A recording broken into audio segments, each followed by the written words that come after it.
as we move out, we'll say goodbye to Ken, our station master, and we will be seeing him again.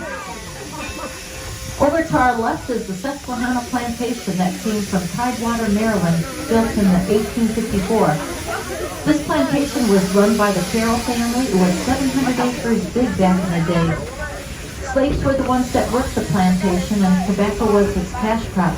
If you visit there, you'll learn the story about some of the hardships that the slaves endured. Next to that is the Plimpton family home that was built in the very early 1700s. It happens to be the oldest American home we have here at the Greenfield Village. Mr. and Mrs. Plimpton raised 7 children in that single-room house. A must-see. Walk inside and take a look and see how they may have managed life. Next to that is the Ferris windmill, built in 1650 from Cape Cod, Massachusetts. It was a gift to Henry Ford from the Ford Motor Company workers. And then we have the Daggett family farmhouse. It was built in 1754. Samuel Daggett was a carpenter. I see our staff is outside. They are working on the raised garden bed.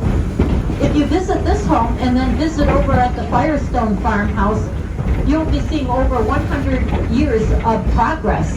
Take a look, and here we have a hearth in which cooking is done. Over at the farmhouse, a stove is being used. Over to the left, we have our paddock. It's used by our Percheron draft horses for rest and relaxation. And over there in the distance, you can see some wild turkeys. They are always present here. They like to hang out with our horses. Our horses are used here to pull the wagons that you may take a ride on sometime today. In front of us, the Torch Lake is our locomotive pulling our train. It was built in 1873. It happens to be the oldest running steam locomotive in the country.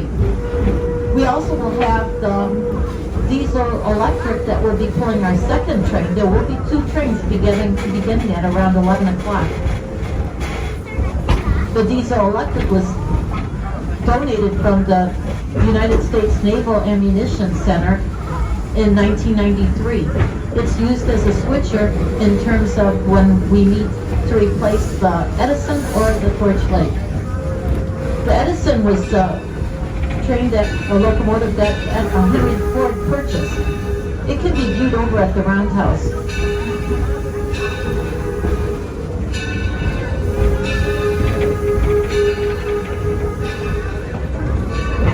Fuel used by a steam locomotive is water and coal.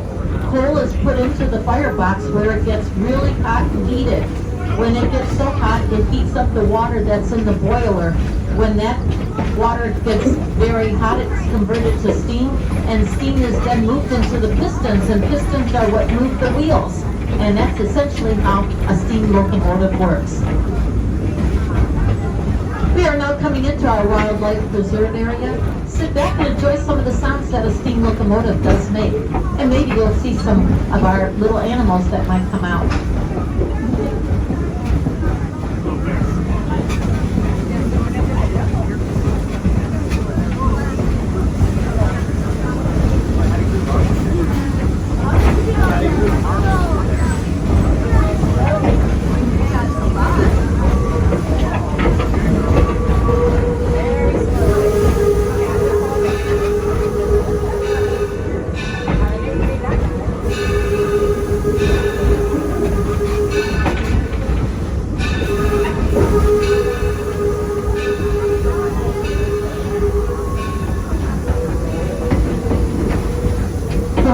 Museum of American Innovation is a non-profit educational institution.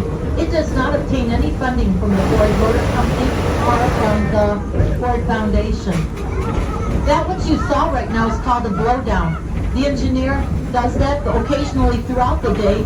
It's a way of removing scaling that accumulates in the boiler. It's just something to keep the maintenance going. Please remain seated. Don't stand up at all. Thank you. And after 30 days, the locomotive will be entered into the roundhouse where they will drain all the water from the boiler and do a complete descaling so that it will be ready for the next time it goes out. In front of us is the Walnut Grove area. This is where we have many of our historic events. Historic baseball has returned, but it is where we have the Lottie-Dahs and the Nationals, our home teams, and they play against other Midwestern teams according to the rule book of 1867. They do not use mitts because they were not invented then. The rules are quite different than the rules of today. Come and bring a lawn chair or a blanket and cheer our team on. The first game today begins at 1:30. You can go over at the town hall at 1:15 and parade with them over into the Walnut Grove area. If you are coming over here for a ball game, you'll want to get off at the Susquehanna station. And just up ahead is the Henry Ford Academy High School that was built in 1997. 10th through 12th graders have classrooms in this area, and the 9th graders over at the museum.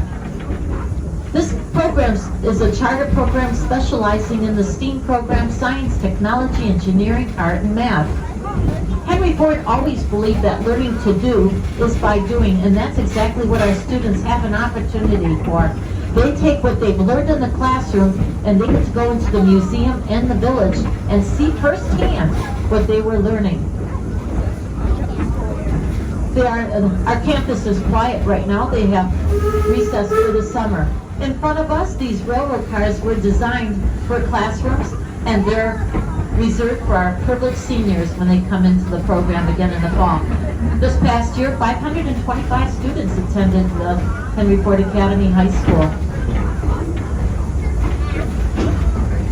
To be a student here at Henry Ford Academy High School, one must live in Wayne County, Michigan, and then your application is drawn by luck, a lottery system, and then you get to attend high school 4 years tuition free.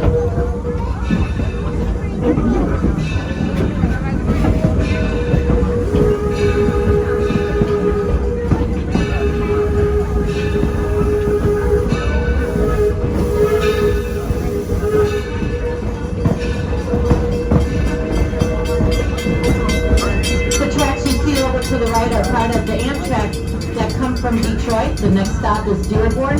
It moves on to Ann Arbor and then to Chicago.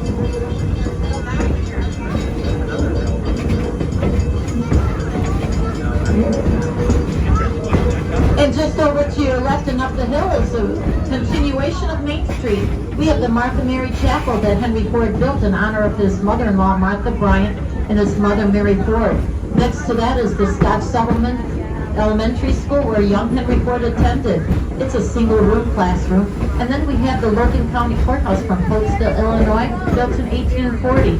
And the Abraham Lincoln practiced law there. Stop in and see the very footboards he stood on. And next to us is a Taste of History restaurant. When you're looking for something for lunch, or maybe you're looking for a snack right now, you'll want to come here. The food recipes come from our historic homes here at the village. Food's locally sourced. And next to that is the Eagle Tavern restaurant. When you step into the doors there, it is 1850. The waitstaff is dressed in period clothing, and they will hand you a menu with beverages and food selections that would have been popular back in the 1850s. And now we are coming into the Smiths Creek Station and also Railroad Junction District. If you are getting off here, I encourage you to take a ride on the Herschel Spillman Carousel, or take a short walk down the Liberty Craft Works where you could see pottery making, weaving, and glass blowing. And as we pull into the station, please remain seated. The engineer is going to set a brake and give us the sound of a single whistle letting us know that it is safe to come off the train. You'll be exiting to the left side, and we're only going to be here for just a few minutes before we move back onto the Firestone Station or the entrance to the Greenfield Village. We'll say hello to Mary Ann, our conductor, and Ginger and Mike, our station masters.